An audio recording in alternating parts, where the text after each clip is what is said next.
Ndine Emma wano by the way siri musanyufu nakwata Joe akantu ka Muzeeyi Kasozi Emma nenka sharing nenaba esimu za promoter musimu yange munondoza ninamu esimu nga 2 enamba zaabwe nenka ba sharingira naye baagaana okukalaba neŋŋamba kakati ate mmwe bennyini ba promote ebintu ebyammwe temwagala kubiraba mbate mbadde mmanyi nti ekintu kirina kutandikira ku mmwe omuntu bwagenda akantu n'akasaanko komenti amanya nti ekintu nno kyaddala olane Emma akirimu kyaddala naye mwagaana naye ndowooza kansoke mbuuze ku batulaba mbabuuzeeko nti musibye butya nga bwenzira ku reaction yo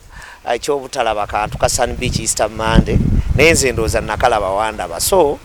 komenti yo saagiraba ssebo era nga twebaza enteekateeka ennungi egenda okubeera ku Easter Monday ndowooza twandigyemu omutima guli tubeere ne bannamasaka omutima gwe tulina okuva edda nedda bajjajjaffe nti tulina okuba nga tweyagaliza kati mweyagaliza ba promota mwekuba enkokola era obiraba ndowooza tulwanagana nnyo nabyo n'obulamanyi kiri mu bayimbimu kiri mulimo gwonna oguli mu Buganda wano mu Buganda region okusinga wenjo kiteeka ennyo bannaffe bw'ogenda eri Mwankole beeyagaliza bw'ogenda eggulube kiri mu Buganda region wano okisanga nga oli alowooza nti ate nga naawe yaseyingi baganda nti yakusinze aba akoze eki aba yakusinze kakati ndowooza twandibadde nnyo tweyagaliza nnyo nti Muzeeyi Kasozi waba akoze akantu ako nga bwogenda nti wakateekayo ate bapromota ne batakalaba so kibi naye ndowooza tuyige okweyagaliza ate n'okwebuuza kuba tusinga oba bakikola batya okutuuka eyo ndowooza obitegedde bulungi nkwaniriza tuli ku Fiki Media Emma njagala omaze obbabuuzaako oba okyayagala obbabuuzaako kale tubeera naye wano kwogera ku nsonga ez'enjawulo eziba zitambula mu music awamu ne entertainment industry naye nga tunaagendayo Emma waliwo omugagga baŋŋambye Bosco Bitanda bw'omumanyi nze simumanyi tamanyi Bosco Bitanda ndowooza Bosco Bitanda ayinza okuba nga eggwanga lyonna limumanyi kubanga emyaka nga 15 emabega ku 2 y'omu ku batandikawo okuzimba ebitanda byazifuse ezo biki nga mmotoka agireeta n'agikyusa abantu edda bavuga nga emmotoka nga bagiyita kalabaya nga tebeerako mitayimbwa tebeerako box kati Bosco Bitanda y'omu ku baaya nti emmotoka tusobola ogizimba kalabaya yeetya kalabaya emmotoka eyina fulemu 2 oba pata zino ezisooka kati gibayita kalabaya kati Bosco Bitanda y'omu ayayiya nti emmotoka eteekebwako emitayimbwa n'etikka kinene oba n'ezimbibwako boxi so mu mulimu gwa makanika era abasayidi eyo bafiiriddwa omusajja ow'enjawulo so bannamasaka naffe twanyoleddwa nnyo ti ate okuba nti mukama tiyamututeeka mututte ne famire y'abaana abasatu naye kibi nnyo ddala katumusabire mukama amusonyiwe byamusobako naye twanyoleddwa nnyo era twalumiddwa nnyo so wewe tuli wakati mu mbeera eyo Emma nti bwe tutunuulira ekyaviiriddeko okufa kwe nti yafunye akabenje ekyo tekituzzaayo waliwe batugambira nti okuvuga nga tulina okwebeereramu obutavuga ndiima n'obutakozesa oba oliawo bintu bijjako nga tuvuga oba oliawo abantu baffe abamu ekyamazima bavuga bubi ebidduka yes oba oliawo nja kigamba nti byonna Katonda nga yakedde n'asalawo olumu tosobola kukiziiza naye nja kukizaayo n'eringa kyobuuziza nkikutangaaze Bosco Bitanda oyo ndowooza ye muntu atakozesa biragalalagala abadde tanywa mwenge abeera soba saawa bina naye nga bwebaagaye nti kalenge yabadde mungi nnyo ate oba oliawo n'emmotoka ayinza okuba yadda agezaako okugoba ennyonyi ng'adde edduka nnyo so nti ka sipiidi kabadde kasusseemuuko oba odduka nnyo sipiidi obimanyi bwe kuva mu mikono eba egenze biddirira Katonda yasobola okuyamba naye byonna kyonna kyekiri nti mukama yasalawo era yasinga otutegeera oba ku Entebbe Express awo hayiwe tebaaba ekibeera awo motoka zidduka nnyo ziri mu sipiidi nga 160 140 so tukivumirira mukama yasazeewo bubi naye mukama nga baga ntatera salawo bubi kyaba asazeewo tukusasiddeko nnyo Bosco Bitanda omanyi nsanze abantu ab'enjawulo nga Fiki nga tetwakula bimulumbe Fiki nga tetwakula bimulumbe so omusajja nze bannaye mbadde simumanyi naye nga byebyo omwoyo gw'omugenzi tusaba agulamuze kisa nategeddeko leero nti ali Kyalusowe ejjo olumbe lwabadde wali eri mu Kinobera awo we baŋŋambye then ate ndowooza agenda kuziikibwa Kyalusowe olunaku olw'enkya naye Emma nga situnabagenda wali w'oyagala lwaki jaamu akwata mungi nnyo mu nnyendo naddala ku lunaku lw'okubiri ekibeera ku Kitovu Road awo naye ndowooza jaamu okwata awo waliwo pulaani y'ekkubo y'omu nkulungo nnyendo ekisingo gitawanya nti tetulina nkulungo bw'ova eri ku luguudo lw'ekitovu okujja mu junction wano wakati ne zino ezidda main edda Masaka nti bannaffe abaazimba oluguudo olwo waliwo pulaani n'enzikkaanya ekyaliwo nti bwe banaazimba enkulungo kisobola okukendeezaako ku mugotteko nga waliwo n'ekkubo eriri mu pulaani okwambuka okutulamu nga lidda kye bayita oba mu kitaka oba mu mukudde nga likutulamu wakati awo so ebintu ebyo bw'olaba akalipagano k'ebidduka akajjaawo ku lwokubiri naddala gye bujjako awo mu maaso kagenda kuba kanene so olwokubiri tetusobola kyeyibaala paka bannaffe abo banaaba bakitereezezza tusobole okimalawo ate mu nkola y'oluguudo nalaba balukoze nga lunene naye ate mu kulumaliriza ne balufunza ekyo ne sikitegeera twakyaliwokko ng'era bagamba nti pulaani y'enkulungo egenda kukolebwa awo olaba transforma awo nendooza abantu okuba compensatinga sente ziyinza okuba nga zaali nnyingi n'okuyisaamu oluguudo kwambuka okutuuka eringa ku pulaani e sente ziyinza okuba nga bakyayagala nnyingi naye nga pulaani eyo yaliwo pulaani eyo singa enaaba ekoleddwa enkulungo bulungi ey'omunyendo eyo kiyinza okukendeezaako ennyo ku mugotteko gw'ebidduka awo so ekikireeta ekyo nsuubira kyekizibu ekireeta embeera eyo okay. Emma Idi tugisuubira wiiki eno yennyini ku Lwokuna oba Olwokutaano naye simanyi eno ewammwe gye muli mu bizinesi ey'amabaala ebifo ebisanyukirwamu mu entertainment gy'empisa yonna research alaze mbu abasiraamu be basinga okunywa omwenge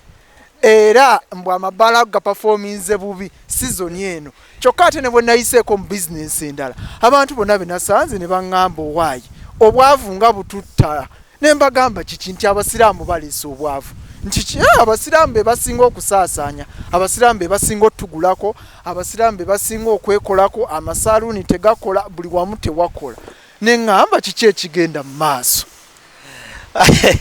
ekintu ekibuzo ekyo ky'obuuzizza nno kinenemuko nenjagala gwe ng'omukatuli kyotubuulire muli baavu nnyo muli bakopi nnyo kiki ekigenda mu maaso era kituufu nti abasiraamu be basinga eno mu bifo byammwe ebisanyukirwamu okusaasaanya waliwo yansanga emabegako awo nanga nti abasiraamu okimanyi nti ekisibo baakivuddeko nti ate ki nina mikwano gyange bensaavinze naye batumizza oda za myenge gya bbeeyi myereere era emmeeza eddugadde ekyo sikiinaako idea naye nja kugamba gyontwala ndavayo yagala kunvumisa bannange abo abayisiraamu naye kiri kimu nti bw'ogenda okutunula ku basiraamu abo engeri gye bakozesaamu sente katugambe obatandika okusiiba nga abo bagamba ekisiibo kyabwe nti omuntu yandibadde agula ebikozesebwa ewaka atandikira ewaka ebya breakfast ekyemisana n'ekyeggulo kati asigazaako bya mulundi gutya gumu enfulumya sente egenda ekendeera ezandibadde zifuluma buli lunaku ate twagenda ntufuna ekizibu nti ebisiibo bino ne bijja ne byegatta bimeka bibiri bwe tudda erino mu bukatuliki bannaffe abamu tusiibira ddala omwenge kati nga nze sikombaku yes mu kisiibo sinywa mwenge ennaku 40 naye bwe kinaggwamu nga nange nsibulukanywa ogenda okulaba nga kikendeezezza enfulumya sente n'okuba nga musaturation zibaayo so kati ebyo nabyo tobyewala so obwavu y'ensonga lwaki we buli naye nsuubire ekyabannaffe abayisiraamu bagayi Lwakuna Lwakutaano Allah wanaaba basaasidde basibuluke then ate naffe tubeegatteko ennaku awo 8 10 eziddako naffe tusibuluke olwo tugenda ate mu kweyagala n'esente ziddemu zirabike kitegeeza naawe okyegasseeko ekyo ky'okuba nti sente zibuze lwaki era nzikiriza nti oluyimba lw'okubulwa sente tuli baavu nze nga ndudde nga nduwulira abantu tebeekwasa bwekwasa nakuggwebwako ddiini mu mitima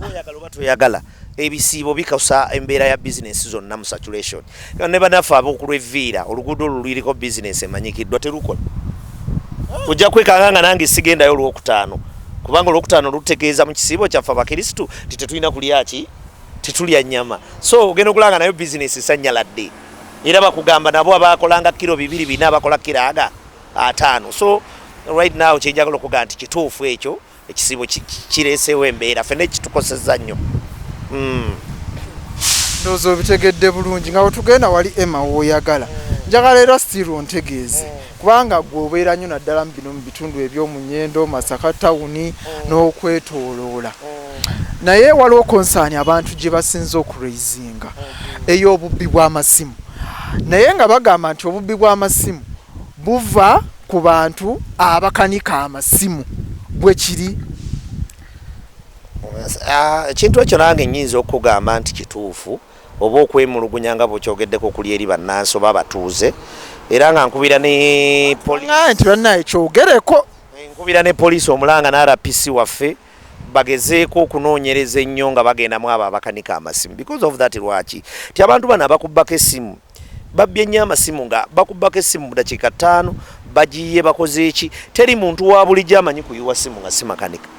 ekyo nja kiteeka nnyo era mbalumirize nti balina okwerwanako bo ne bavaayo ne batulaga nti sibe gwabwe okugutereeza okugyamu obubbi bw'amasimu tujja kusigala kituufu nga tukibateekako nti bamakanika be batubbira essimu omuntu agenda okutwalako essimu abamu sometimes bakumonitalingira ebbanga naga essimu yagundi erimu however ate tebazitunda sete nnyingi akubbako essimu ya mitwalo 8 bakakadde bagitunda emitwalo 10 oba emeka agiyiwa oba agibbye makanika ate ye n'agenda agikola ki agiyiwa so poliisi njikubira omulanga nga tunoonya ababbi b'amasimu tusooke mu abo abakanika amasimu balina okusooka okunoonyerezebwako era nze tosobola kumpa mulimu gwa kunoonya babba amasimu ne ngenda nga nfuuza abantu nsookamu abo abagakanika basooke bba abagakanika batulage nti beekozeemu omulimu okusobola okutaasa amasimu gaabo abantu yes indeed nti nange essimu yange esobola okunfaako nenjitwaliwo amakanika ankanikire naye njagala nga nze nannyiniyo gwe ki ekikuguza essimu y'omuntu eyakakadde ogenda ogiyiwa ogitunda emitwalo 5 ng'ate ono gyomuguzeko emitwalo 5 so omuntu ono bano omuntu nga bba ekintu ng'alina gyakitwala ne batakigula takijja kuddamu kibbanca era jja kibba kimudibiryaga yenfa kyekyakireke naye buli lwanaakibba nga wabaawo n'abazi batuma nti kati zino ze ziriko nfukamani fiti ze ziriko leeta eno so kaakati ekintu ekyo kimalawo tulina kuddukira mu bana abakanika amasimu so nkubira poliisi omulanga RPC n'abakulira security batuuke bizinensi ezo bagende babacekingi muli fu well and good mulimu n'abakyamu so ng'ate abalala baŋŋambira beemulugunya still nti mwaba amakanika b'amasimu amasimu g'abantu mugoonoona oli azze kukanika kino ate n'omuddiza essimu nga kino tekikola ate sebo naddayo era n'omukyaginga ez'okukanika ekyo ng'ate gwe kennyini gwe wakoze eki gwe wakyonoonye ng'ate ekyamazima ema nange kyennyini ekyo kyantuukako beeka wayonoona essimu yange payasi wayonoona essimu yange n'abalala mwono ngenda batandikako tujja bava omu ku omu n'ekirala nti twandiyogeddeko ku masimu nti ogenda okukola screen ate olina akugiramu ekyuma ekirala ate ye giwatuta okukola screen at the end of the day noddayo nga kyajja system teriimu noganda so omulimu ogutereeza nandirowoozezza bakole ebintu bibakasitoma byakugambye batereeze omulimu gwabwe ndowooza otegedde bulungi nnyo kale Emma wadde oŋŋamba nti Parliament olwaleero by the way etteeka erya copyright eriyisizza jjukira tulaba nti ebbago lino lyali lyaleetebwa omubaka ow'emawokota Dr. Hilary Kiyaga oba gwe gw'oyita Dr. Hildaman naye ne lisigala awo naye ate mu kuleeta ennongosereza mu tteeka lino ebbago eryo Dr. Hildaman yali aleese already copyright yaliwo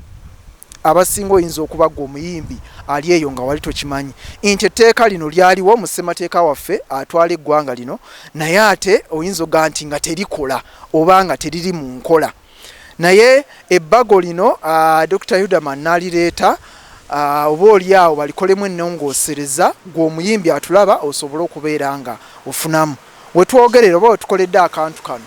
nga ebbago eryo Parliament emaze okuliisa era ndowooza Emma gw'omu era kubagenda okufuna mu bbago eryo nga promoter w'abayimbi ebbago eryo lirina engeri gye liyongerako valuation ku bintu mirimu gyaffe gino gye tukola sometimes abamu bagezezzaako lisimbire kuuli abamu tebalimanya bumanya naye nze nja kugamba nti ndi musanyufu nebasaba ababaka ba Parliament abakoze omulimu ogwo nti omuyiiya oba munakitone oba omuntu yenna ateekamu art n'omuteekamu obudde ne science buli mulimu gwa munnayuganda yenna aguganyulwemu experience kintu kikulu toyinza kuddya musajja nga Lord Fred Sebatta ayimbidde emyaka gya 5 nosanga nga mu biyiiya bye nga n'ennyimba ze olwali abantu zibawuliriza mu mmotoka abaana b'akafeero bali eri nkoko njeru babonaabona abaana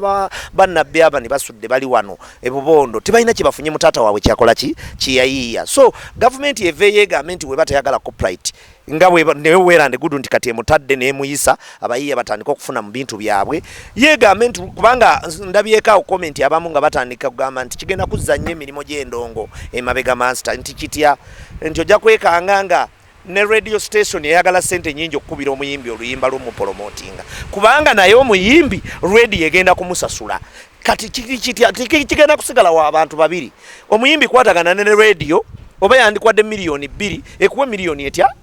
ezanye music wo nga bwe kibadde kitwala sente nyingi omuyimbi okupromotinga music we naye nga muyimbi yeye kayafiirwa yateekamu na pushinga music after pushinga music atenga yo ready ezanya music oyo osanga zimukuba 20 countdown TV zimuzanya munyimbe 10 ezisinze ningo muyimbi talina kyakola ki kya ekulaga nti emuyamba mu promotinga naye ato muyimbi wagenda okuteeka yakalango nga ina concert bali very expensive ojja kusanga ready ezisinga akalango Rwanda Sport Advert kali blue kaita kali mitwalo 15 olunaku ayagala obulango 10 miliyoni egwawo n'okusoba so kakati nayo muyiya kaddemu naye aliye ku mulimo gwe so ekintu ekyo bannange tuwebaze bannafa bakaba parliament abasobodde kite okiisa Dr. Hildamani webale nnyo ssebo etteeka lyaliwo nga bw'okyogeddeko naye nnongoosereza erikoleddwamu okusobola okugasa omuyiya afune mu kintu kyekiyayiya so naffe abagenda okukola omulimo guno gw'abategesi b'ebivvulu nti omuyimbi ogenda kumutuukako nga naye alina kyafuna naye omuyimbi tubadde tumutuukako nga muyala we yandiyimbidde miliyoni 2 n'akuyimbira miliyoni mmeka nya so copyright egenda muyamba nga alinayo akasente kafuna ku radio zonna eziri mu ggwanga ku TV zonna eziri mu ggwanga ekyo kimuleetere ki kigenda muleetera naawe omuyimbi mpozi nga tayagadde kuyimbira bannayuganda ajja kuba kamu koolu yawe ku kasente akaba akasoboka okugenda okuba ng'asobola okuyimbira bannayuganda gye bali wansi mu byalo so copyright tugikirize etunyige ate abamu bagifunemu mu Uganda wano ekintu kyonna omuntu okifunamu kirina okubaako bekinyigiriza oba oyagala oba toyagala so abo nabo tubakkirize kyansi neevuddeyo balye mulimo gwabwe kuba kati Master kankuwa ekyokulabirako nti omulimo gwo gw'okola buli w'otagufunamu nawe togenda kuba n'amaanyi gaddamu gukola nkya n'abaana bo balibuuza taata yali akola ki so taata bw'aba yali akola omulimo nga gwamusasula bulungi abaana bajja kutuula mu kati bewogumaga nti amuzeeyi yatukolera naye sometimes obadde olaba abayimbi abamu ng'obasanga ng'abasajja bayimba ennyimba nga ziikayanda nga Lord Fred Sebadakube kayimba ng'enkumbi erimba kiriza gaana lwe lwimbo ndowooza lwandibadde oluyamba eggwanga Uganda nga ne gavumenti yaluterawo omusaala gwe lufuna buli mwezi naye abadde tafuna mu kintu kyekiyayiiya naye kati copyright kezze ojja kusanga Lord Fred Sebatanga nga naye yeenyoola nga yeeyagala nti naffe oliawo emyaka kati gyatuuseemu takyasobola kakaalukana nnyo ng'abayimbi abaliwo essaawa agenda kuvaayo atandika okusasula Lord Fred Sebatta noono omuyimbi omuto agenda kikolerera nga alina amaanyi bano abayimbi badde bayimba ennyimba zitalina message zitawangaala osanga omuyimbi ng'akubye oluyimba ng'alina kyazimbire nga kikyongera ku ggwanga lye olwa copyright ene yayise so n'olw'ensonga abayimbi mbasanyukiddeko nnyo ate nange nali nakyagala munnayuganda okufuna mu kintu kye kyabayiiza oba kyalina mu mutwe ndowooza obitegedde bulungi nnyo Emma abitangaziza kati gwe omuyimbi ali eyo ekyo kikuwe kyakuyiga tandika kati okola music omulungi music gwe bagenda okuwuliriza olwaleero enkya wiiki ejja omwezi ogujja omwaka ogujja paka lwokola ki lwolifa bino bye mugenda mu studio ne muyimba ebintu byammwe olw'okuba nti oyagala Emma akutegeke nti gwayina ekidongo ekiriko ogenda kufa obwavu mukwano kubanga Emma agenda kukutegeka akuwe miliyoni 1.2 ogenda ziri okole ki ozimalewo naye ng'ate ku internet oluyimba lwo terusobola kubeera nga bakola ki balu streaminga n'obeera ng'oganyulwa oba oliawo mu stream zeeza ate nga aba streaminga music oyo abasinga oba oliawo audience eyo terina Uganda wano kubanga ffe Uganda wano ebintu bino eby'omutimbagano tetunaba bitegeera bulungi nnyo naye bafanizi bamwe abali ey'ebweru ate be basasula ssente ebintu bino bebakyasinza okubeera nga babitegeera era bye batuleeta wano ne tutuula nti YouTube bino bye tukola si by'abantu bannayuganda oba oliawo ne bali ababiraba ne baba wano nti message eyo waliwo abantu abawaayo obudde ndi ku ssaawa 3 njagenda ku channel ndabe ebiriyo byeyamba kinaye ng'abisasulira so omuyiiyo oyo agenda kukozesa obwongo bungi n'okukyagala ayiize ekintu ekinaabaawo for example ogenda ku YouTube channel wano no downloadingayo oluyimba lw'oyagala lwayimbibwa emyaka 5 emabega nze sindaweza 5 nene nduwuliriza n'owuliriza basega mwenge n'owuliriza bamasagazi n'oli kati nyina oluyimba lwa Moses Balongo lwe nakawulira nendooza nti lupya okuwasa kuno okumpi ninga omusajja oyo ddala oluyimba olubanga lulina message eyo bwakunnyonnyola ebiri mu kuwasa okumpi lwaki towasa kumpi oba tewandiwasizaayo olabira ddala nga kituufu kuba sometimes owasa omukazi okumpi olunyigamu ng'oyadduka so bw'owuliriza message eri mu nnyimba z'abo abasajja kiina ky'okyukamu oba ky'osigala so tugende nga twebaza ate tukole nnyo naffe ne industry eno ereke kubanga esaanawo naye gye mubadde bulaga emyaka 3 ku 4 industry ebadde egenda kuggwawo ng'ebigiggwawo nja kusanga omuyimbi akuba oluyimba lwa second saaga oba ddakiika egi luba luyimba olwo yes era wanagambye nti biri ebyokuyimba chorus ne verse nga tebikyali mu ndongo ya wano bayimba kufuna sente nakola n'abaana bali ku TikTok abakola challenge n'abakola ko simanye nyimba empanvu tezikyakola azikola zigenda tandiko kola era abana bagenda tandiko ziyimba kati bali bannafa abayimba ngeze eddakiika 10-15 kubulire master bagenda tandiko kuyimba enyimba kati eze zeddakiika empanvu sigogenda bakaka ekigendo okubeera mu kino kya copyright ekiteeka eriyise kyekigendo bawalirizo ziyimba oli ajja ayimba oluyimba lwa ddakiika 4 nga ne radio erukuba erumanyi ne radio badde balukuba olw'okuba akalango kazze nga batema oluyimba lw'omuyimbi ne batamalayo na message gyasindika mbaki mu bantu kakati radio agenda kuba ina contract nayo osange Eddie Kenzo nga ina contract katugeze ne radio y'Emmengo nga yakanya okuba ennyimba z'emyaka egi naye nga buli luyimba Kenzo ne wabeera ku CBS n'aluwulira tugambe obanga abona agamba nti bowlingo nga tawulidde nti luweddeyo ajja kuvunaana radio kubanga yakola contract nayo kuzannya radio music way naye olwaleero badde okiraba ng'oluyimba lw'omuyimbi balukubako eddakiika egi wadde hit wadde luyimba lulungi oli n'alukuba presenter n'alusalayo n'ayogereramu ebigambo bye naye ng'ate n'okutuuka okuba oluyimba olwo oluzanya waliwo omuyimbi kyataddemu amaanyi oba tomuwadde ekitiibwa bino byatta obudde n'okugenda mu studio n'okugenda mu kamera okulikodinga ne vidiyo ennungi kati omuyimbi bw'ati aba takifunyeemu so wanaabaawo enzikaanya eno egenda okuba ennungi omuyimbi agenda kifunamu ne radio zikifunemu n'omuwuliriza akifunemu otandika okulaba ne vidiyo emiliyoni 5 nga Bebe Cool zaakola ez'ekikumi5 nga n'omuyimbi ali wano asobola ozikola olw'ensonga nti tteeka lino ennongoosereza ekikoze afuna sente olwaye mansa toyinza kubagamba nga ofuna sente n'ovuga emmotoka etali ya bbeeyi niye tubadde tutuuka ku bayiiya baffe nga n'ennaku ekwata ogenda okubukinga omuyimbi ajja akuyimbire nga bakugamba nti oyo ye gundi avaayo n'otandika nga omuyimbi atambula ajja bwati n'omuvaluwinga nogayo nyinamu wakakadde obaaga olw'embeera gyakola ki gyalimu naye kati kigenda kutandika okutuyamba omuyimbi abewanjawulo ate nga naawe amubukinga ogenda muleeta ku ground afune sente ate nammwe ba manager kati kino kigenda kukola kigenda bayamba omuyimbi muddeyo musome bwe kiba kyetaagisa kubanga mujja kusayininga bye mutategeera oba oliawo projects zammwe zibeere nga zigenderaawo kati omuyimbi audio producer video director ba songwriters mwenna muli awo mu saako eyo buli omu ategeere percentage ki gyafuna ku luyimba oba oliawo musobole okubeera nga mufunamu by the way nate sibe n'abayimbi bokka n'abalala abazannya emizannyo abawandiisi bazipoemu n'obutabo ebyo byonna bigenda kubeera nga bibayamba kale mukano nzikiriza nkusibulire wano tubadde ne Emma tubeera naye wano of course ne tuwayamu ku nsonga ez'enjawulo ziba zitambula mu industry n'abeera nga kutegeeza n'otambula n'okumanya oba oliawo n'otagwa mukatego Emma osibudde banne sina buzibu mbagaliza abasiraamu nswamu ennungi ate mbagaliza neidi nnungi naffe abakristo nga bwe tweteekateeka okusibuluka mu maaso awo tugenda mu Easter ndowooza okutwaliza wamu omwezi guno ogwokusatu gwonna gulimu ebintu bibiri gulimu ekisiibo ky'abakatuliki ate nekyabannaffe abaisiraamu kansubire ffenna mukama atusobozesezza ababisibye mu bulumi ne mu kunyigirizibwa tugenda bimalako bulungi ate tusibuluke ate n'essanyu eddungi bannaffe abaisiraamu batiro tulekera endongo ne kano kankwogereko obava mu mizikiti ne bagamba nti obusiraamu bugamba todiibudde era toyonoona obusiraamu omala okusibuluka muli ekyemisana bulungi mugende wali ebivulu byonna bedisco bino bya mutegese endongo kuyidi mutegese Easter ebivulu bingi mu ggwanga Uganda sina kivulu kya muntu kye ngenda kwogerako naye buli wolaba obatimbye gendayo wagire oba otadde ettaffaali ddene nnyo ku industry yaffe abapromota ayisa basajja kabaka awala